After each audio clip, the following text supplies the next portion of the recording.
देश भर में कोरोना के नए वेरिएंट ओमिक्रॉन के बढ़ते मामलों के बीच रविवार को हुई समीक्षा बैठक में केंद्रीय स्वास्थ्य मंत्री मनसुख मांडविया ने राज्यों और केंद्र शासित प्रदेशों को बताया कि बीते साल अगस्त महीने में केंद्रीय कैबिनेट की ओर से मंजूर किए गए 23,123 करोड़ रुपए के आपातकालीन कोविड पैकेज में मिले फंड के केवल 17% हिस्से को ही उनके राज्यों और केंद्र शासित प्रदेशों द्वारा अभी तक उपयोग में लाया गया है।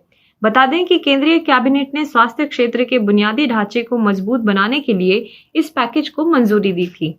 इस समीक्षा बैठक में केंद्रीय स्वास्थ्य मंत्री मनसुख मांडविया के साथ प्रदेशों के स्वास्थ्य मंत्री और वरिष्ठ अधिकारी भी मौजूद रहे। यह बैठक ऐसे समय में हुई जब देश में रविवार को कोरोना के 27,000 से ज्यादा नए मामले दर्ज किए गए और एक्टिव केसों की संख्या बढ़कर 1,22,000 तक पहुंच गई। एक हफ्ते पहले यानी 26 दिसंबर को देश में कोरोना के केवल 6,531 मामले ही थे और एक्टिव केस की संख्या भी सिर्फ 75,000 के करीब थी। दिल्ली में कोरोना वायरस के नए वेरिएंट ओमिक्रॉन के मामलों में वृद्धि का दौर लगातार जारी है। इसे देखते हुए राज्यों ने कोविड पाबंदियां और सख्त कर दी है। इसी कड़ी में दिल्ली में येलो अलर्ट के तहत प्रतिबंध लागू है। इसमें ग्रेडेड रिस्पांस एक्शन प्लान यानी कि ग्रैप के तहत कुछ पाबंदियां लगाई गई हैं। मालूम हो कि येलो अलर्ट तब जारी किया जाता है जब कोविड संक्रमण दर लगातार 2 दिनों तक 0.5% से अधिक रहती है। इसके तहत सभी स्कूलों और कॉलेजों को बंद किया गया है।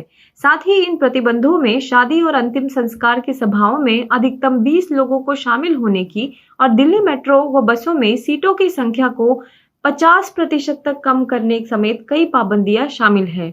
सरकार द्वारा तैयार किए गए GRAP के अनुसार अगर कोविड-19 की सकारात्मकता 5% के आंकड़े को पार करती है और लगातार 2 दिनों तक इससे ऊपर रहती है तो दिल्ली में रेड अलर्ट जारी कर दिया जाएगा। इसका मतलब ये है कि लोगों की आवाजाही पर रात के साथ साथ वीकेंड में भी कर्फ्यू रहेगा।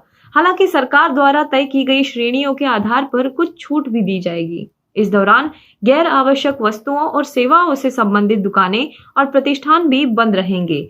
मॉल तथा साप्ताहिक बाजार भी बंद रहेंगे।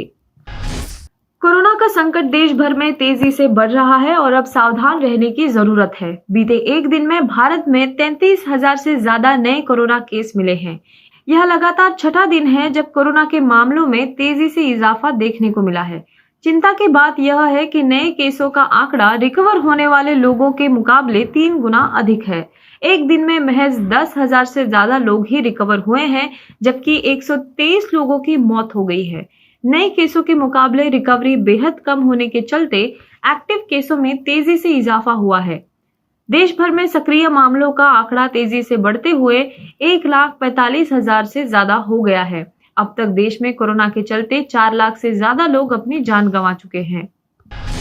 देश में 15 से 18 साल के बच्चों का टीकाकरण यानी 3 जनवरी से शुरू हो गया है। सोमवार सुबह तक टीकाकरण के लिए 8 लाख से ज्यादा बच्चे पंजीकरण करवा चुके हैं। वहीं केंद्रीय स्वास्थ्य मंत्री मनसुख मांडविया ने राज्यों तथा केंद्र शासित प्रदेशों को टीकों के घालमेल से बचने के लिए 15 से 18 आयु वर्ग के लिए अलग टीकाकरण केंद्र, अलग कतारें, अलग सत्र स्थल और अलग टीकाकरण दल बनाने की सलाह दी है। केंद्रीय स्वास्थ्य मंत्रालय द्वारा 27 दिसंबर को जारी निर्देशों के अनुसार इस आयु वर्ग के लिए केवल कोवैक्सीन का टीका ही उपलब्ध होगा। भारत के औषधि महानियंत्रक ने 12 साल से अधिक आयु के बच्चों के लिए कुछ शर्तों के साथ 24 दिसंबर को भारत बायोटेक के स्वदेशी निर्मित कोवैक्सीन टीके को आपात इस्तेमाल की मंजूरी दे दी थी। राजधानी दिल्ली में नई आबकारी नीति के विरोध में आज बीजेपी प्रदर्शन कर रही है। दिल्ली में बीजेपी के प्रदर्शन के चलते कई इलाकों में भारी जाम लग गया है। अक्षरधाम के पास NH-24 पर 5 किलोमीटर लंबा जाम देखा गया। नई आबकारी नीति लागू होने के बाद दिल्ली में करीब 850 निजी शराब बिक्री केंद्र संचालित होंगे, जहां से लोग अपनी पसंद की शराब खरीदने लगे थे। बीजेपी शुरुआत से इस नीति का विरोध कर रही है। आज भाजपा की ओर से किए जा रहे विरोध प्रदर्शन के दौरान प्रदर्शनकारियों ने कई बसों की हवा भी निकाल दी। DTC बसों और क्लस्टर बसों की हवा निकालने की भी खबरें आई। प्रदर्शनकारी बसों की छतों पर चढ़कर झंडा लहराते हुए देखे गए थे।